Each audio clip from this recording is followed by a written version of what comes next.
Bonjour les amis, passionnés de des oiseaux.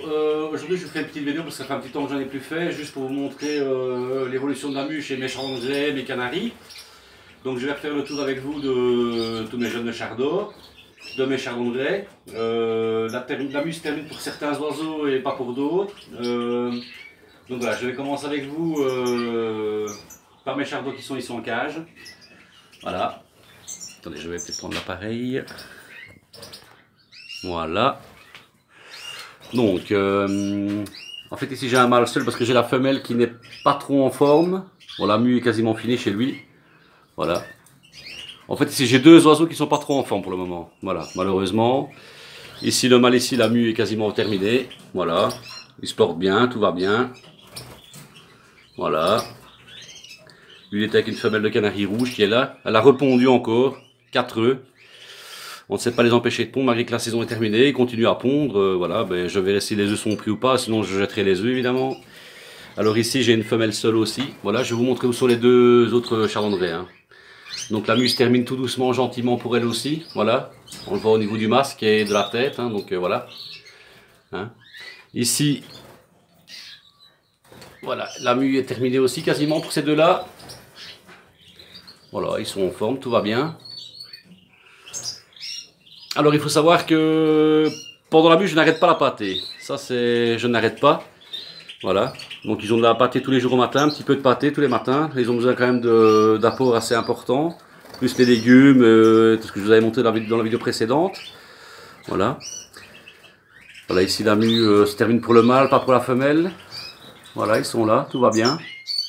Donc en fait j'en ai deux qui sont dans une cage d'hôpital qu'on appelle ça. Voilà. C'est ça. Donc ce sont les deux agates. Hein. Ça va, ils se voient bien, ils se portent bien, on va dire comme ça. Voilà. Donc en fait, quand vous avez un chardonnay qui n'est pas trop en forme, qui se tient assez souvent en boule, l'idéal c'est de le mettre avec une température un peu plus chaude. Donc ici, moi j'ai un thermostat, donc c'est un truc de, voilà, c'est un thermostat comme ça avec une lampe. Donc ici, ils sont dans une petite cage là, comme ça ils ne bougent pas trop. Ils ont à boire et à manger comme il faut.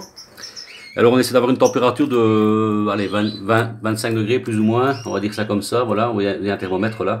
Vous voyez, ils se portent quand même relativement bien. Hein. Voilà, donc normalement ça devrait passer, c'est parce qu'ils sont en mue et ils se sentent pas trop en forme, voilà. Donc un peu de chaleur, ça les aide à passer le cap évidemment. Donc voilà. Alors je vais vous montrer les jeunes chardons. Voilà. Bon, on va essayer de... Le problème c'est qu'ils sont super vifs. Voilà, ils sont là tous les quatre. Eux aussi sont en pleine mue aussi. On commence à voir le masque sur certains. Voilà.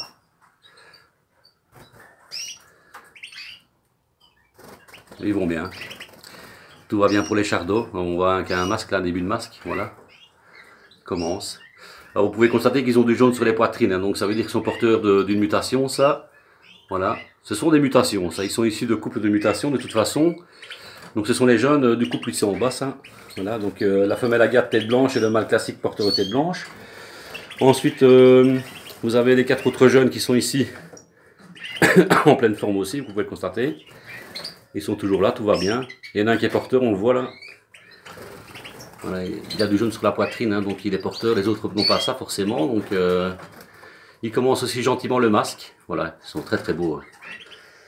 Voilà. Ensuite, les deux derniers nés sont là.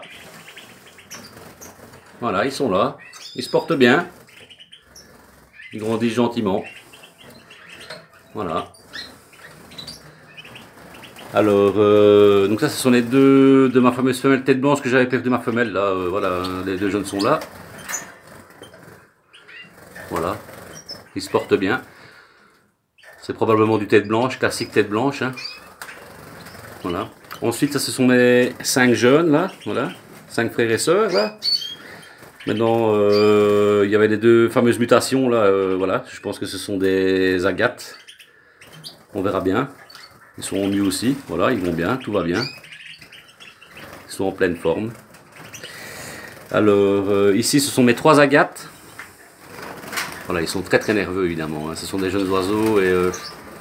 voilà, en plus, avec l'appareil, ils ne sont pas trop habitués. Voilà. Ils sont là, tout va bien, en pleine forme. Voilà.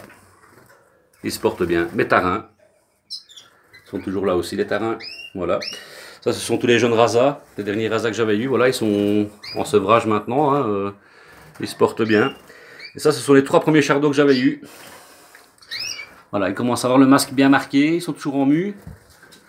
Voilà, ils sont pas très très jolis, mais ils vont devenir beaux, hein, une fois que la mue sera terminée. Voilà. À savoir que je ne donne pas de colorant pour le masque. Voilà, je vais rentrer l'appareil à ma femme.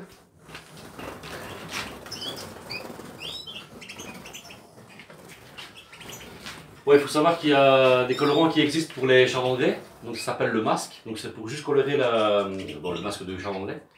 Bon, ça reste quand même un colorant. Donc moi j'ai eu de donner ça à mes oiseaux parce que de toute façon les oiseaux ne seront pas vendus ou probablement échangés à des gens que je connais. Donc on n'a pas besoin de les colorer pour les faire plus beaux. Ils seront beaux de toute façon.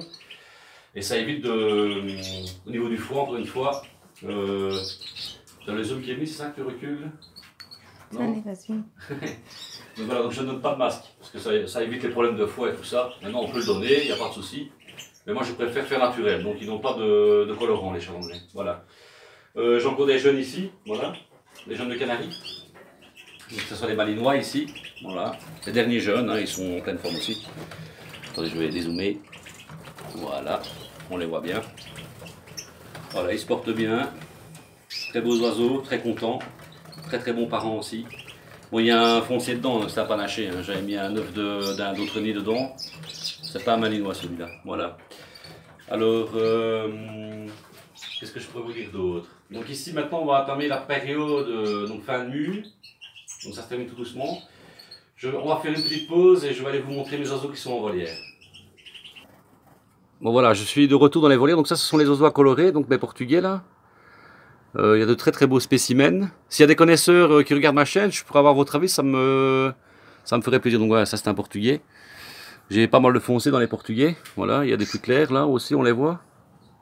Voilà, donc la mue se termine aussi gentiment pour eux. Je vais aller à l'intérieur. Donc voilà, donc ça ce sont tous les oiseaux à colorer. Hein. Donc ici il y a du portugais, il y a un peu de tout dedans. Hein. Attendez, je vais essayer de faire un zoom.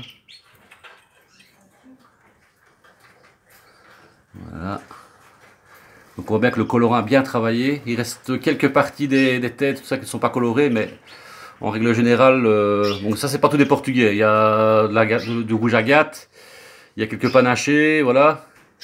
Mais il y a quelques portugais aussi, hein. Donc voilà, on en voit des portugais. Voilà, là-bas au-dessus au milieu, à l'extrême droite là, voilà. Évidemment il y en a à l'extérieur, hein. Donc voilà. Donc ça c'est la volière qui a tous les oiseaux en coloration. Donc là j'ai toujours pas arrêté le colorant, tant que la mue n'est pas terminée, le colorant ils l'ont tous les jours, hein. Voilà. Ensuite ça c'est la volière de tous mes clairs.